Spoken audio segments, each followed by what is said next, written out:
సవాదో మనుష్య రూపేణావతీర్య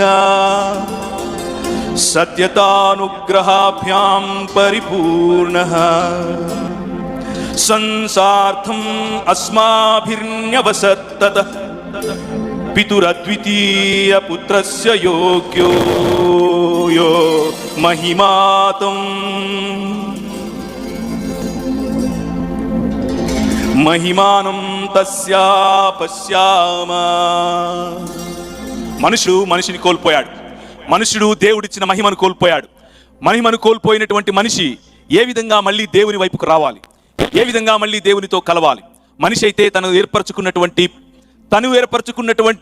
తన చేత సృష్టింపబడినటువంటి ఈ వ్యవస్థల మీద ఆధారపడ్డాడు. నీటి మీద ఆధారపడ్డాడు, సూర్యుడి మీద ఆధారపడ్డాడు, చెట్టు మీద ఆధారపడ్డాడు. సృష్టిని తన దేవుడిగా చేసుకునే ప్రయత్నం చేశాడు. తన కులాన్ని దేవుడిగా చేసుకునే ప్రయత్నం చేశాడు. తను ఏర్పరచుకున్న మతాన్ని దేవుడిగా చేసుకునే ప్రయత్నం చేశాడు. తను అభ్యసించినటువంటి విద్య తనను తిరిగి దేవత్వంలోనికి తీసుకుని వెళుతుంది అని ఆలోచించాడు. కానీ అదంతా జరుగుతుందా? కానీ అది సాధ్యమేనా అన్నటువంటి ఆలోచనను గనక చేస్తే, మనిషి చేసినటువంటి ఆ ప్రయత్నం నిజానికి అవుతుందా అని ఆలోచిస్తే ఏం జరిగింది? మనిషి తెచ్చుకున్నటువంటి పాపం, మనిషి సంపాదించినటువంటి దేవుని తిరస్కరణ మనిషిని మనిషిగా ఉంచలేకుండా పోయింది. అలా దేవుడిగా కూడా కాలేకపోయింది.